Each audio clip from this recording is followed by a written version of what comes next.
3 a.m. The world is asleep. Your house is still.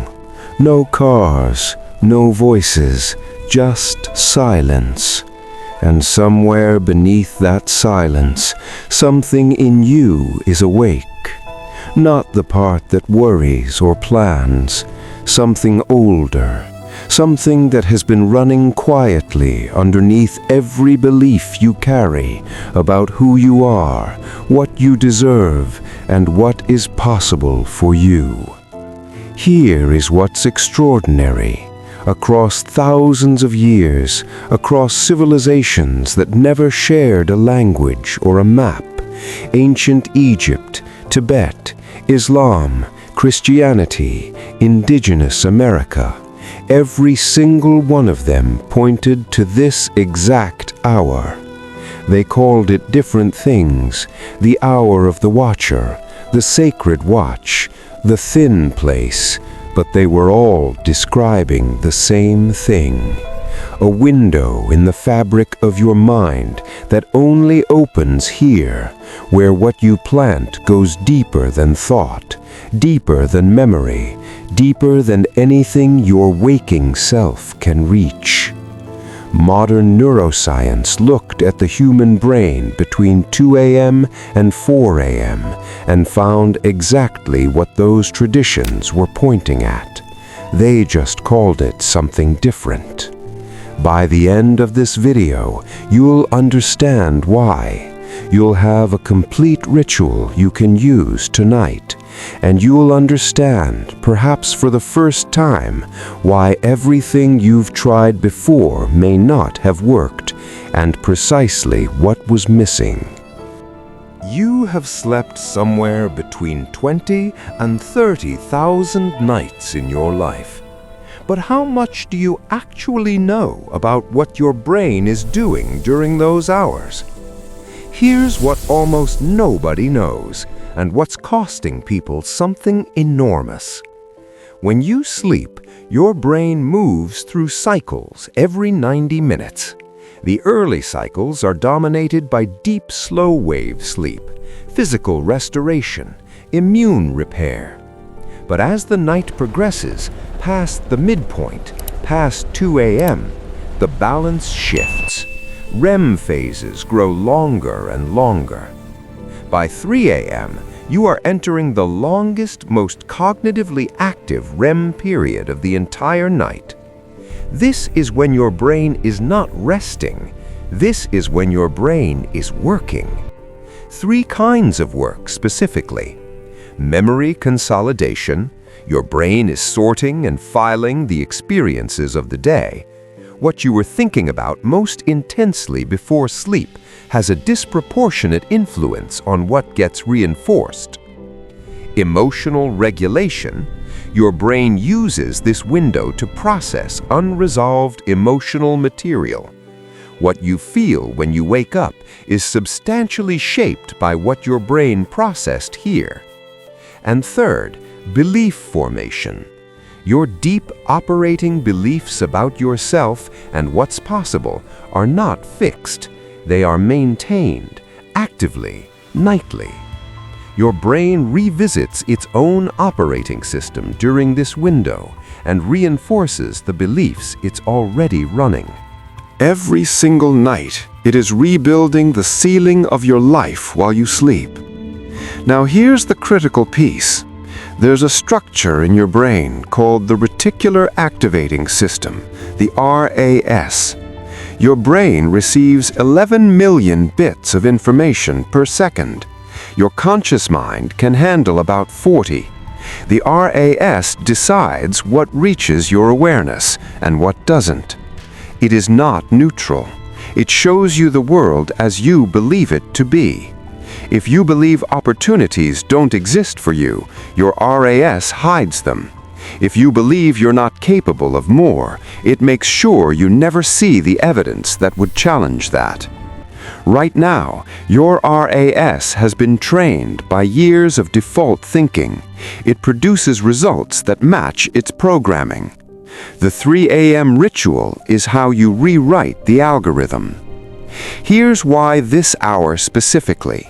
Between 2:30 a.m. and 4:30 a.m., your prefrontal cortex, your internal critic, your filter, enters its deepest period of reduced activity in the entire 24-hour cycle.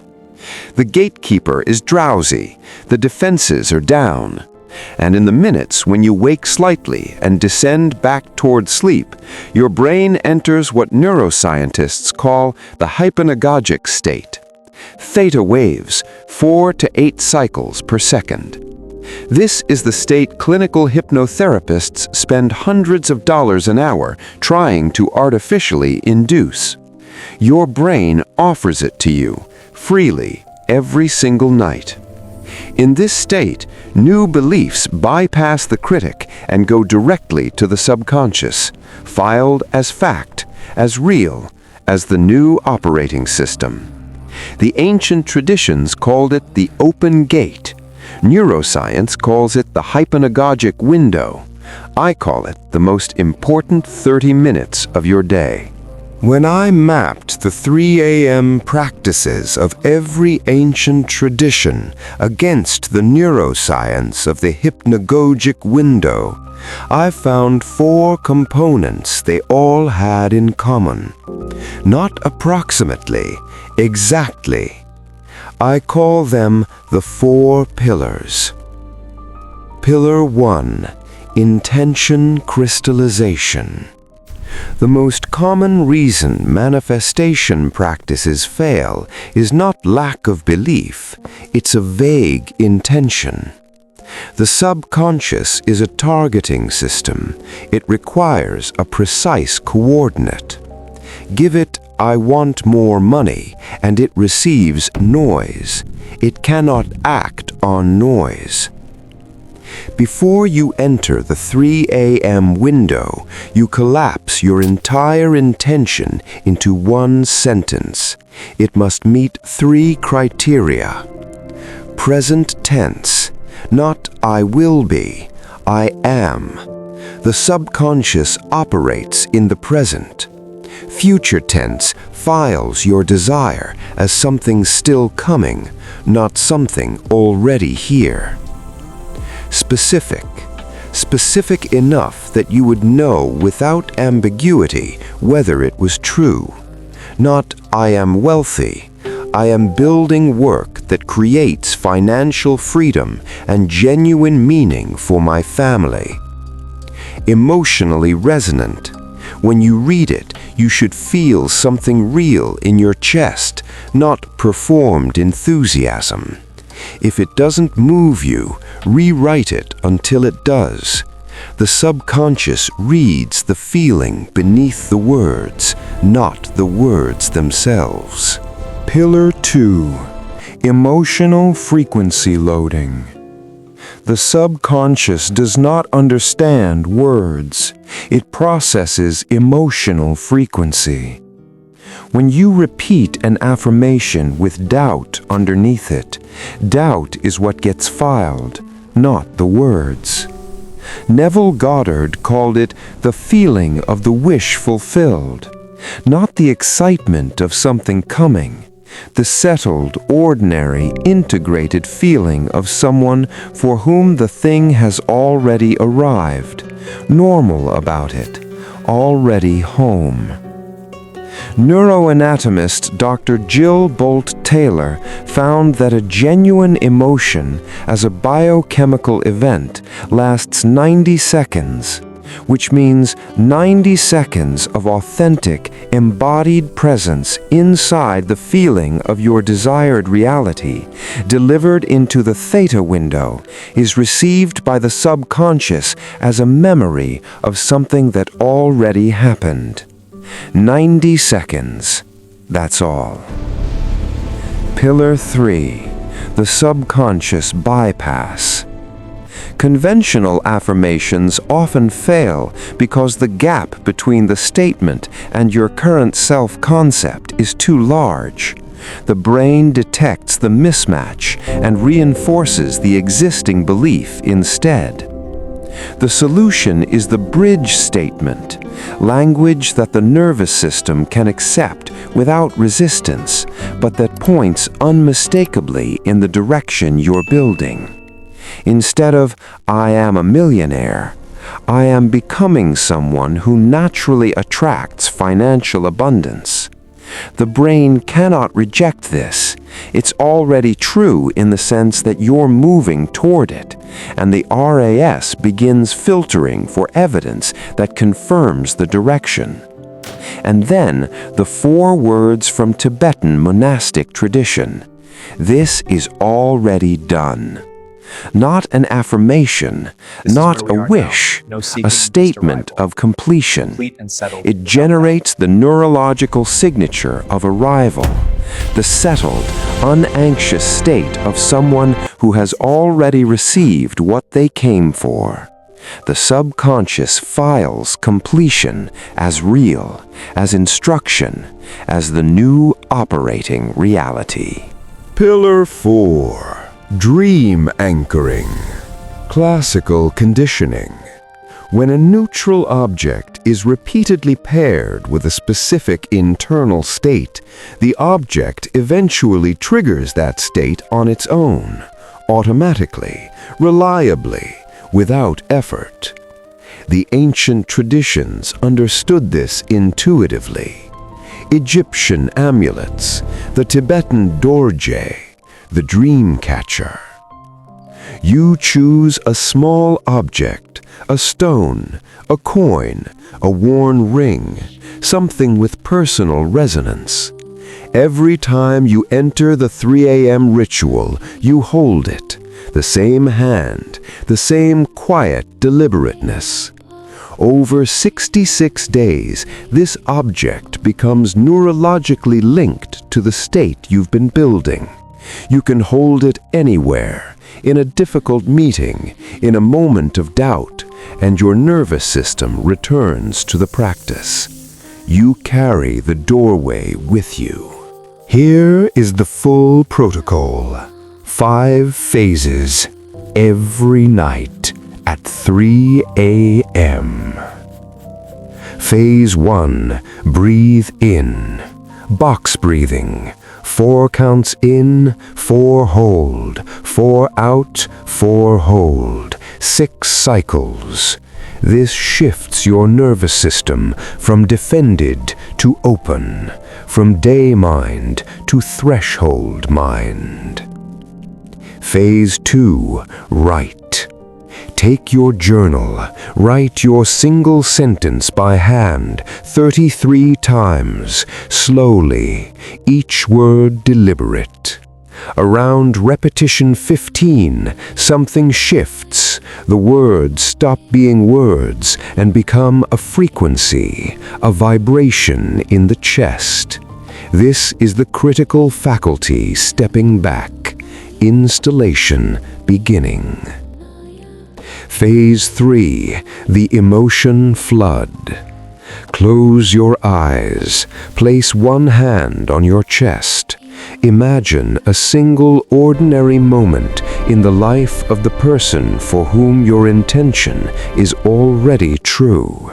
Not a grand moment, a Tuesday morning. What does the floor feel like beneath your feet? What is the quality of the light? What does your body feel like from inside? Stay there for 90 seconds.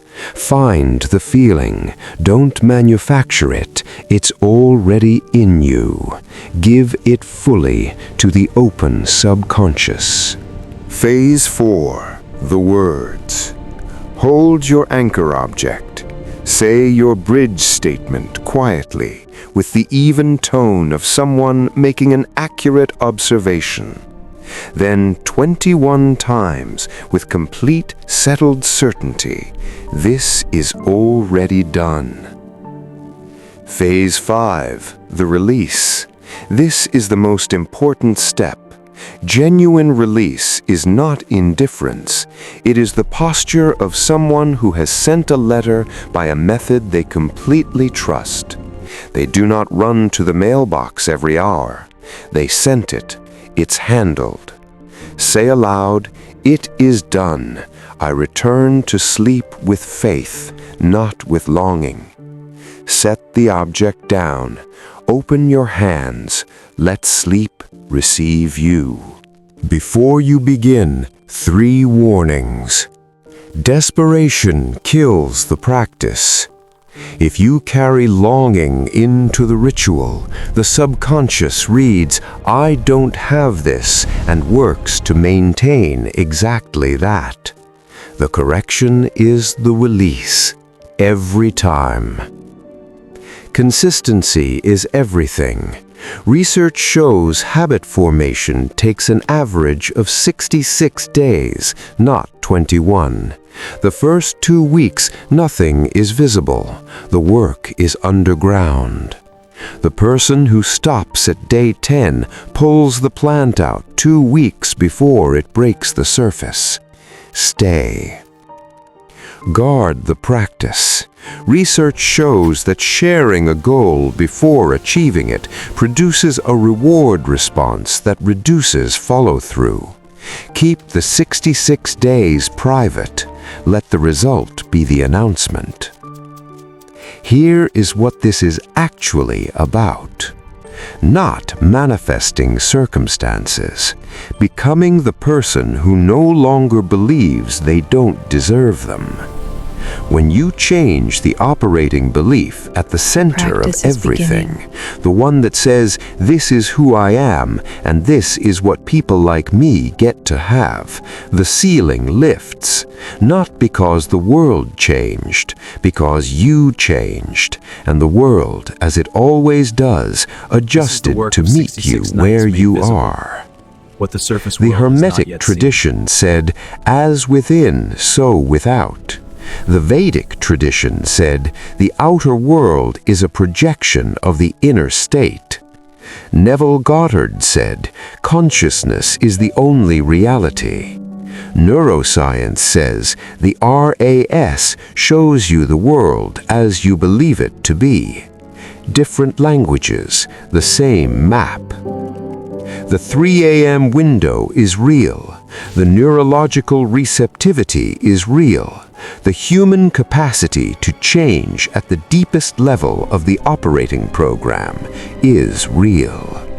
Set the alarm. 2:55 a.m.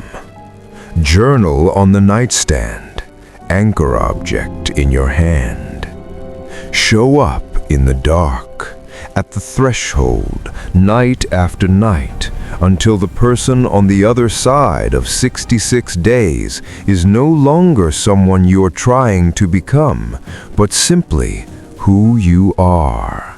This is already done. If this video moved something in you tonight, if a door opened even slightly, hit the like button right now, not for the algorithm, but as a quiet declaration that you were here and you chose to begin. Then think of one person in your life who is ready for this, even if they don't know it yet, and send them this video. 3 words is enough. Watch this tonight. And finally, subscribe and turn on the bell, because what we built tonight is only the foundation. The morning practice, the advanced techniques, the deeper science, the specific protocols for every intention you carry. All of it is coming, and I will only be able to bring it to you if you're there. The work doesn't end tonight. Tonight was the seed. This is already done.